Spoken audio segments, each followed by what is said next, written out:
नमस्कार बच्चों, आप सभी का महिंद्राज कोचिंग सीकर के ऑनलाइन प्लेटफॉर्म पर स्वागत है। आज की क्लास में हम लोग पढ़ेंगे ह्यूमन रिप्रोडक्टिव सिस्टम। और ह्यूमन रिप्रोडक्टिव सिस्टम के अंतर्गत अपन लोग पढ़ेंगे फीमेल रिप्रोडक्टिव सिस्टम। एग्जाम की दृष्टि से भी और आपकी डेली लाइफ से रिलेटेड भी बच्चों ये इंपॉर्टेंट यूनिट में से एक है। आज के समय में बच्चों सभी को सेक्स एजुकेशन के बारे में नॉलेज होना चाहिए।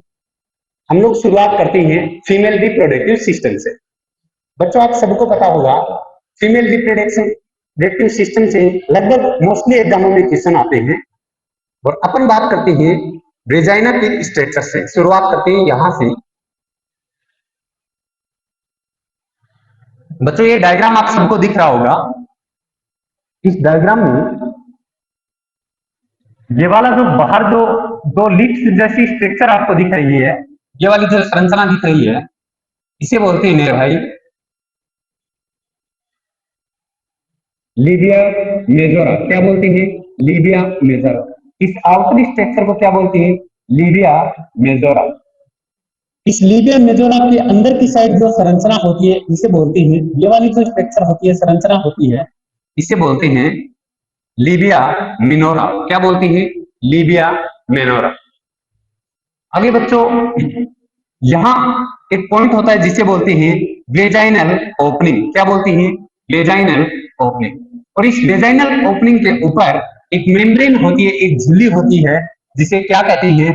हाइमन कहते हैं। क्या कहते हैं? हाइमन कहते हैं। और आप सबको पता होगा फीमेल में जनन मार्ग और यूरिन एक्सक्रेट आउट करने का मार्ग अलग अलग होता है। तो ऊपर यहाँ एक पॉइंट दिख रहा है, इसे बोलते हैं यूरेथ्रल ओपनिंग। क्या बोलते हैं? Urethral opening. और इस यूरेथ्रल ओपनिंग के ऊपर जस्ट यहाँ एक पॉइंट होता है जिसे बोलते हैं एक्साइटेड पॉइंट। फीमेल की वजाइना का जो एक्साइटेड पॉइंट होता है उसे बोलते हैं क्लिटोरस। क्या बोलते हैं? क्लिटोरस।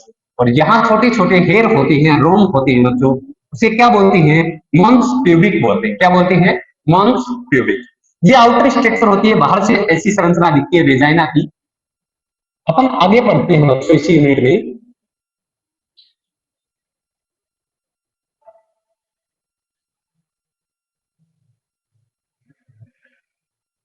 ये डायग्राम है फीमेल रिप्रोडक्टिव सिस्टम का।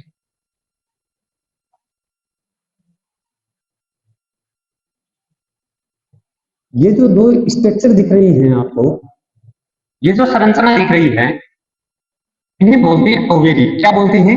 ओवेरी। हिंदी में बोलते हैं अंडाशय। क्या कहते हैं? अंडाशय। ये जो ओवेरी होती हैं, अंडाशय होती हैं, इनके अंदर क्या होता है? इनके अंदर कुछ एग कोशिकाएं होती है। क्या होती है? एग कोशिकाएं होती है, एग सेल होती है, अंड कोशिकाएं होती है। सर ये अंड कोशिकाएं किनका निर्माण करती हैं? अंड कोशिकाएं बच्चों निर्माण करती हैं ओवम का। किसका निर्माण करती हैं? ओवम का। ओवम को हिंदी में क्या कहती हैं? अंडाणु कहते हैं। क्या कहते हैं?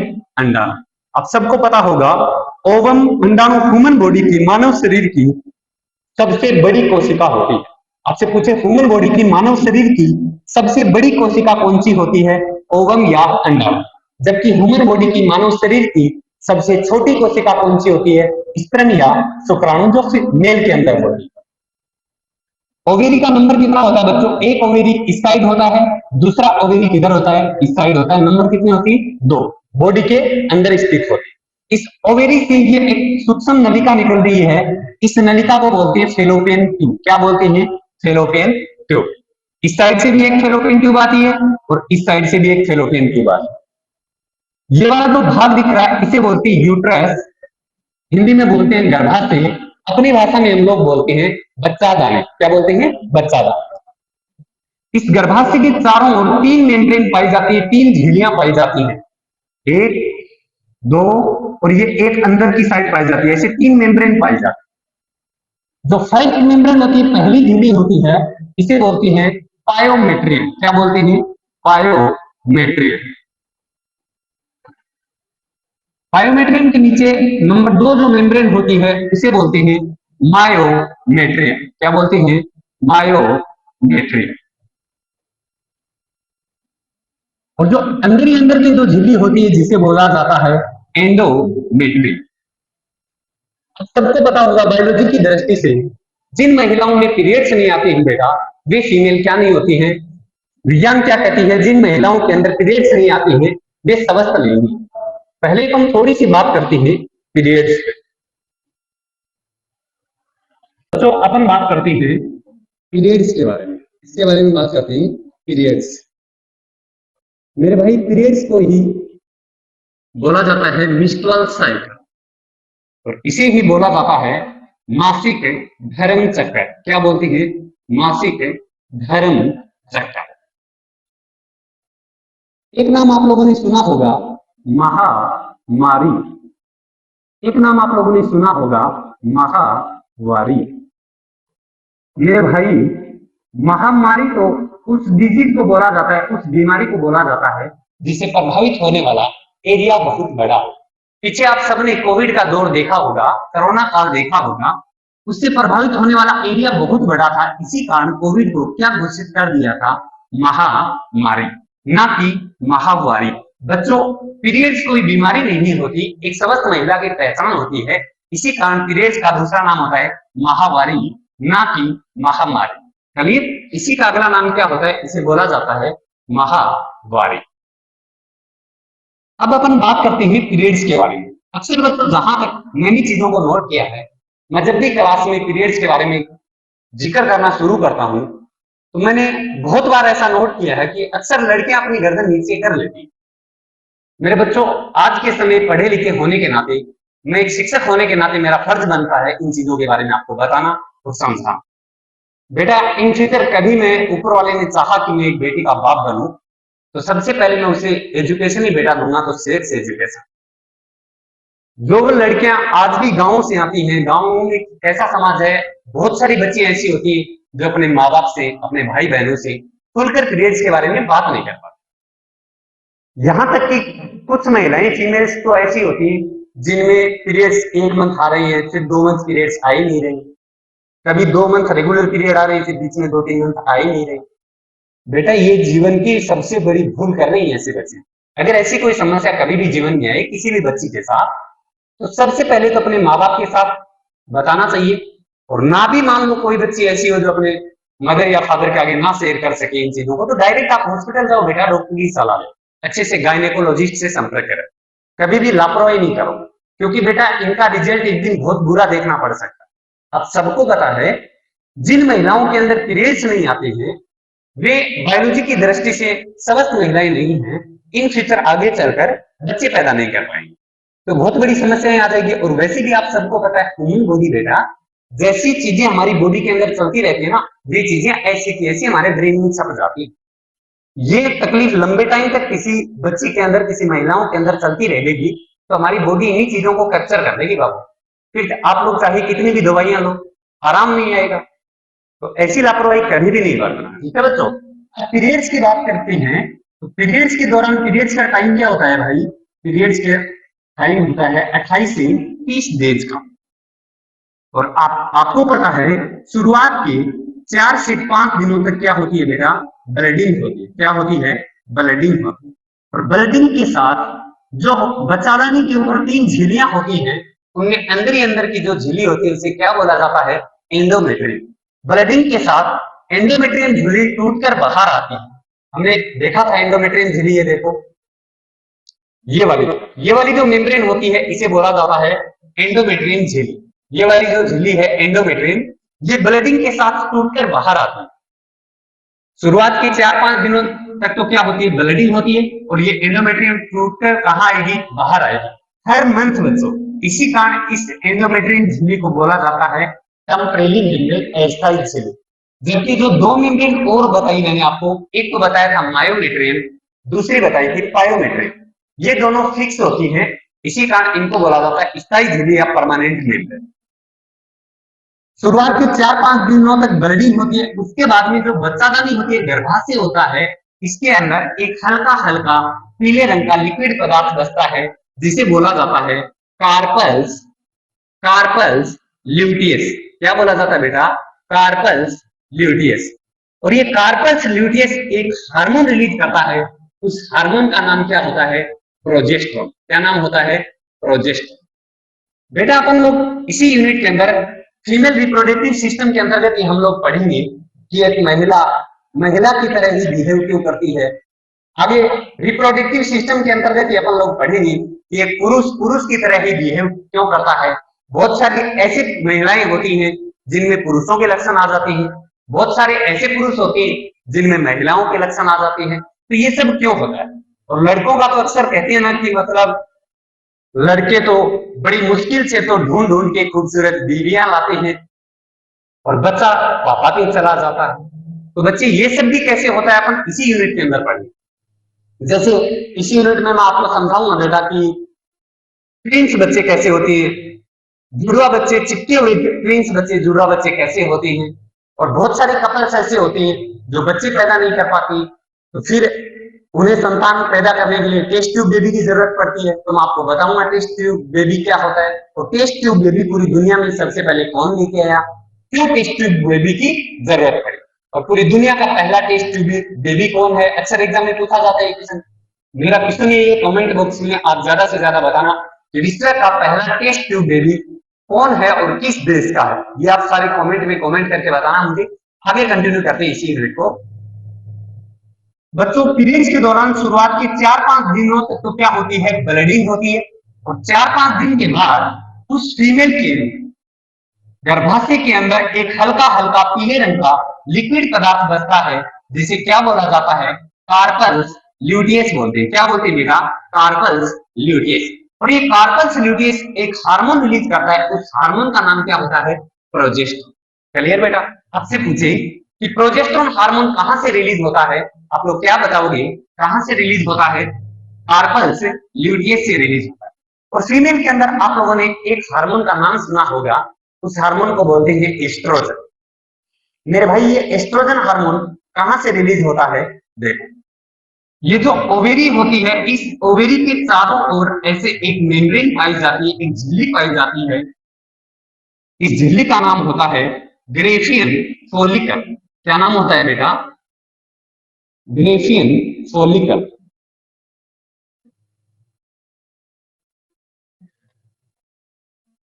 जब बेटा ये ग्रेफियन फोलिकल झिल्ली फटती है उस समय एक हार्मोन निकलता है जिसे क्या कहते हैं, एस्ट्रोजन हार्मोन। बहुत इंपॉर्टेंट दोनों क्वेश्चन है। आपसे पूछे कि एस्ट्रोजन हार्मोन कहां से रिलीज होता है, आप क्या बताओगे, एस्ट्रोजन हार्मोन ग्रेफियन फोलिकल से रिलीज होता है। आपसे पूछे कि प्रोजेस्टेरोन हार्मोन कहां से रिलीज होता है, आप लोग क्या बताओगे, कार्पल्स ल्यूटियस से रिलीज होता है। कार्पल्स ल्यूटियस क्या होता है, फीमेल्स में जब पीरियड आती है शुरुआत के 4-5 दिनों तक एंडोमेट्रियम झिल्ली ब्लड के साथ टूटकर बाहर आती है। 4-5 दिन के बाद गर्भाशय के अंदर हल्का हल्का पीले रंग का लिक्विड पदार्थ बचता है, जिसे क्या बोला जाता है बेटा, कार्पल्स ल्यूटियस। और ये कार्पल्स ल्यूटियस एक हार्मोन रिलीज करता है जिसे क्या कहते हैं, प्रोजेस्टेरोन कहते हैं, progesterone hormone. Graafian follicle ovary के चारों ओर एक मेम्ब्रेन पाई जाती है। जब वो मेम्ब्रेन बेटा फटती है उस समय कौन सा हार्मोन निकलता है, एस्ट्रोजन हार्मोन निकलता है। आगे कंटिन्यू करते हैं क्लास में। अब बच्चों जो ये ओवेरी होती है सर, ये ओवेरी क्या काम करती है, सुनो ध्यान से बेटा। इनके अंदर कोशिकाएं पाई जाती है, कुछ सेल पाई जाती है जिन्हें बोला जाता है एक सेल या अंड कोशिका। और जो एक सेल किसका निर्माण करती है बाबू, ओवम का निर्माण करती है। किसका निर्माण करती है बेटा, ओवम। ओवम को हिंदी में क्या बोलते हैं, अंडाणु। आप सबको पता होगा अंडाणु ह्यूमन बॉडी की सबसे बड़ी कोशिका होती है। कभी एग्जाम में आपसे पूछे कि मानव शरीर की सबसे बड़ी कोशिका कौन सी होती है, तो आप लोग क्या बताओगे, अंडाणु। आपसे पूछे मानव शरीर की ह्यूमन बॉडी की सबसे छोटी कोशिका कौन सी होती है, तो आप लोग बताना, स्पर्म शुक्राणु। शुक्राणु पाया जाता है किसमें, मेल में, जबकि अंडाणु किसमें होता है बेटा, फीमेल के अंदर। अब बात करते हैं इस तरह ये अंडाणु का निर्माण एक फीमेल की बॉडी में कब होता है बेटा, जब एक बच्ची अपनी मां के पेट में थी, 7वां महीना कंप्लीट हो गया था, 8वां महीना प्रारंभ हुआ था, उसी समय उस बेटी के अंदर, उस बच्ची के अंदर जितने भी अंडाणु का निर्माण होना था ना बेटे, वो हो गया। चलिए लगभग अपन बात करें सर कितने अंडाणु का निर्माण होता है एक फीमेल के अंदर, बेटा आप लगभग बता सकते हो 480 से लगभग 500 अंडाणु का निर्माण होता है। अब बेटा जैसे ही एक बच्ची धीरे धीरे बड़ी होगी, उसके अंदर पीरियड्स प्रारंभ होंगे, जब वो 11 से 12 साल की एज में पहुंचेगी, अपने जीवन में पहली बार पीरियड्स का दर्शन करेगी, उस अवस्था को बोलते हैं पीरियड्स का प्रारंभ होना। एक फीमेल के अंदर पीरियड्स पहली बार आती है जब वो 11 से 13 साल की एज के बीच में होती है। पीरियड्स का प्रारंभ होना बच्चों बायोलॉजी में कहलाता है मीनार्की, हिंदी में बोलते हैं रजो दर्शन, मतलब अपने जीवन में पहला अनुभव होता है उसका। जब एक फीमेल के अंदर बच्चों पहली बार पीरियड प्रारंभ होती है उस समय क्या होता है, इस ओवेरी से कोई एक ओवम मूवमेंट करता है बच्चों, यहां से कोई एक अंडाणु चलता है और वो कहां मूवमेंट कर जाता है, इस फेलोपियन ट्यूब के अंदर पहुंच जाता है। इसके अंदर पहुंच जाता है फेलोपियन ट्यूब के अंदर। बेटे अंडाणु का ओवम का ओवेरी या अंडाशय से चलकर कहां मूवमेंट करना, फेलोपियन ट्यूब में मूवमेंट करना क्या कहलाता है, अंडोत्सर्ग कहलाता है। क्या कहलाता है, अंडोत्सर्ग। इंग्लिश में बोलते हैं इसे ओव्यूलेशन। तो ओव्यूलेशन समझ आया बच्चों क्या होता है, ओव्यूलेशन का मतलब होता है ओवेरी से किसी ओवम ने कहा मूवमेंट कर दिया फेलोपियन ट्यूब में, इसी प्रोसेस को क्या बोलती है, ओव्यूलेशन बोलती है या अंडोत्सर्ग बोलते हैं। कभी अब जैसे मान लो आप सबको पता है 4 से 5 बूंद सीमन के अंदर बेटा, 4 से 5 बूंद सीमन या वीर्य के अंदर बेटा आप सबको पता है लगभग 20 करोड़ स्पर्म कोशिकाएं होती है। कितनी करोड़, 20 करोड़ स्पर्म कोशिका। और इनमें से कोई एक स्पर्म सेल या एक शुक्राणु कोशिका एक महिला को प्रेग्नेंट करने के लिए काफी होती है बेटा। जैसे मान लो इधर से कोई स्पर्म ने मूवमेंट कर दिया, यहां से कोई शुक्राणु कोशिका पहुंच गई बेटा, देखो भैया यहां आपका ओवम आ गया, इधर से मान लो कोई अंडाणु पहुंच गया है, ये लो इस फेलोपियन ट्यूब के जरिए से यहां कोई अंडाणु पहुंच गया है और दोनों आपस में जुड़ गए। बच्चे the fusion of male gametes and female gametes is known as fertilisation. बच्चों अंडाणु व शुक्राणु का आपस में जुड़ना क्या कहलाता है, निषेचन कहलाता है। और मेरे भाई जब अंडाणु और शुक्राणु आपस में जुड़ जाते हैं, दोनों का संलयन हो जाता है, दोनों के न्यूक्लियस आपस में जुड़ जाते हैं, उस समय एक सेल का निर्माण होता है, एक कोशिका का निर्माण होता है, जिसे बोला जाता है युग्मनज या जाइगोट। क्या बोलती है बेटा, युग्मनज या इंग्लिश में बोला जाता है इसे जाइगोट। जो ह्यूमन बॉडी की सबसे पहली कोशिका होती है बेटा, एक जाइगोट का रिजल्ट आपके सामने खड़ा है और एक जाइगोट के रिजल्ट आप सब हो। मैं मेरी माँ के पेट में बेटा सबसे पहले क्या बना था, एक जाइगोट बना था, यूग्मनज बना। और बच्चों उस एक कोशिका से आज हमें खुद को ये नहीं पता कि हमारी बॉडी के अंदर टोटल कितनी कोशिकाएं, हमें नहीं पता हर दिन हमारी बॉडी के अंदर कितनी कोशिकाएं हर दिन मरती हैं, कितनी कोशिकाएं हर दिन नहीं बनती, बहुत सारी कोशिकाएं। यही देख लो यार 4-5 बूंद, 5 से 6 बूंद आपका जो सीमेन है, वीर्य है, उसके अंदर है भैया करोड़ों में कोशिकाएं हैं। समझ आई बात। तो ह्यूमन बॉडी के अंदर बहुत सारी सेल होती है, बहुत सारी कोशिकाएं। चलिए बच्चों अंडाणु और शुक्राणु आपस में जुड़ गए, इस प्रोसेस को क्या कहते हैं, फर्टिलाइजेशन कहते हैं, निषेचन कहते हैं। और निषेचन की जो प्रोसेस होती है कहां कंप्लीट होती है बेटा, ये फेलोपियन ट्यूब के अंदर कंप्लीट होती है। क्लियर मेरे भाई, आगे देखो। अब बच्चों इस सेल के अंदर ये एक कोशिका है, मानव शरीर की पहली कोशिका है, लगातार इसके अंदर क्या होगा, डिवीजन होगा, विभाजन होगा। एक कोशिका से 2 बनेंगी, 2 से 4 बनेंगी, 4 से 8 कोशिकाओं का ग्रुप बन जाएगा, 8 से 16 कोशिकाएं बनेंगी और 16 से कितनी बन जाएंगी बेटा, 32 कोशिकाएं बन जाएंगी। अभी आपको एक बात बताऊं, ध्यान से सुनो मेरे भाई, 32 कोशिकाओं के ग्रुप को बोला जाता है ब्लास्टुला। क्या बोला जाता है, ब्लास्टुला। मेरा शायद क्लास में आपको पढ़ाया हुआ है, ये एक प्रकार की रिविजन क्लास है बच्चों, और जिसने कभी भी नहीं पढ़ा है मेरे हिसाब से उसकी भी समझ आ जाएगा ये चीज। 32 कोशिकाओं का जो ग्रुप होता है उसे बेटा बोला जाता है ब्लास्टुला। 16 कोशिकाओं का जो ग्रुप होता है उसे बोला जाता है बेटा मोरुला। 32 कोशिकाओं के ग्रुप को बोला जाता है ब्लास्टुला। और फेलोपियन ट्यूब की मेरे भाई 32 कोशिकाओं से ज्यादा सहन करने की कैपेसिटी नहीं होती। अगर किसी फीमेल की बॉडी के अंदर उसकी ओवेरी के अंदर 32 कोशिकाओं से ज्यादा डिवीजन होकर 64 कोशिकाओं का ग्रुप बन जाता है, हो सकता है बेटा उस फीमेल की फेलोपियन ट्यूब फट जाए, ऐसा भी तो होता है ना। 32 कोशिकाओं का जैसे ही ब्लास्टुला बनेगा तो ये फेलोपियन ट्यूब बोलेगी कि भाई ये इसकी और ज्यादा डिवीजन की मेरी कैपेसिटी नहीं है, मैं नहीं सहन कर सकता इन चीजों को, बाहर निकालो इसे। तो ये कहां मूवमेंट कर जाएगा बच्चों, गर्भाशय के अंदर आ जाएगा, यूट्रस में आ जाएगा, बच्चादानी में पहुंच जाएगा। चलिए यहां बच्चों बच्चादानी में पहुंचने के बाद किससे जुड़ जाएगा, भ्रूण इंद्रियों किससे जुड़ जाएगा, जो भ्रूण है वो जुड़ जाएगा इस एंडोमेट्रियम झिल्ली के साथ। किससे जुड़ जाएगा? एंडोमेट्रियम झिल्ली के साथ जुड़ जाएगा। और जिस दिन एंडोमेट्रियम झिल्ली के साथ जुड़ जाएगा और मुन्ना यहाँ गर्भाशय के अंदर पहुंच गया है, इंद्रियो भ्रूण, उसी समय फीमेल की बॉडी के अंदर क्या बंद हो जाएंगे? पीरियड्स बंद हो जाएंगे। क्लियर? और यही एक संरचना का नाम होता है, स्ट्रक्चर का निर्माण होता है, जिसे बोला जाता है फेलोपियन ट्यूब। सॉरी, क्या बोला जाता है? अपरा या प्लेसेंटा। क्या बोला जाता है? अपरा या प्लेसेंटा। अपरा या प्लेसेंटा। अब तो अपरा या प्लेसेंटा क्या काम करती है सर? अपरा या प्लेसेंटा बेटा एक तो बाबू हार्मोन निकालती है। सबसे इंपॉर्टेंट काम क्या होता है वो सुनो ध्यान से आप लोग। अपरा या प्लेसेंटा बेटा एक माँ के पेट के अंदर जो भी बच्चा है, जो भी इंद्रिय है, भ्रूण है बेटा, उसे न्यूट्रिशन देने का काम कौन करता है? उसे पोषण देने का काम। बेटा जैसे देखो, ये माँ के पेट में कोई बच्चा है, इस बच्चे को ऑक्सीजन चाहिए, CO2 चाहिए, पानी चाहिए, ग्लूकोज चाहिए, तो ये सब कौन देगा? ऐसा तो है नहीं बेटा कि अपन बाहर से पिलाएंगे, ऐसा नहीं होता ना।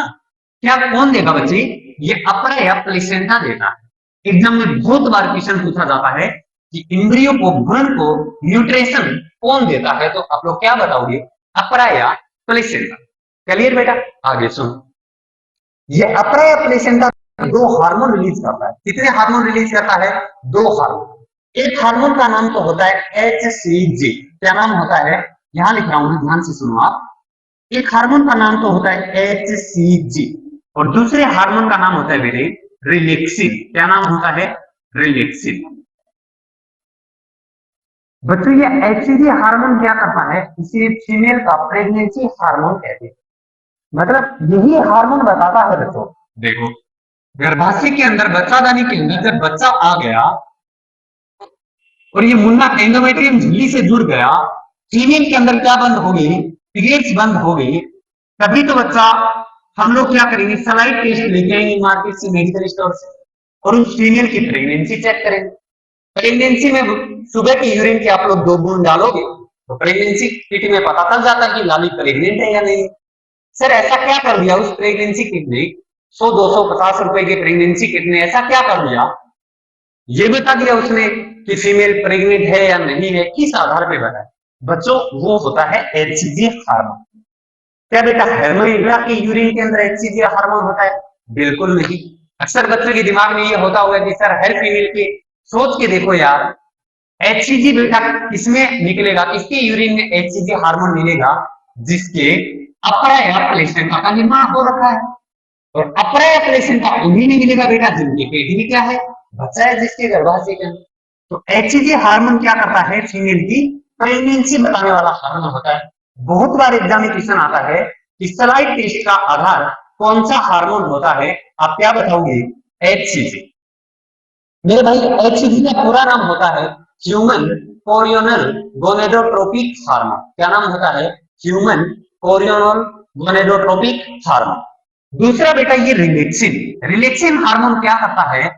जो इस गर्भाशय की दीवारों को फैलाने का काम करता है, ताकि जैसे जैसे बच्चा इसके अंदर ग्रोथ करे वो आसानी से अपना डेवलप कर सके। चलिए आपकी समझ आया HCG हार्मोन का क्या काम होता है और रिलैक्सिन का क्या काम होता है। धीरे धीरे मुन्ना बच्चे आराम से बोलता रहेगा और जैसे ही गर्भ अवधि पूरी होगी बच्चों, आप सबको पता होगा वुमन की गर्भ अवधि कितने दिन की होती है? लगभग 280 दिन या 300 दिन बोल सकते हो आप, लगभग 9 महीने। 9 महीने बाद बच्चों ये मुन्ना कहाँ आ जाएगा? बाहर आ जाएगा। ये लो जी आपके मुन्ने का निर्माण हो। क्लियर बच्चों? बेटा आज की क्लास में हमने सिर्फ इतना सीखा है कि एक नॉर्मल बच्चे का जन्म कैसे हो। अब अपन लोग आगे कल पढ़ेंगे कि ट्विंस बच्चे कैसे होते, टेस्ट ट्यूब बेबी।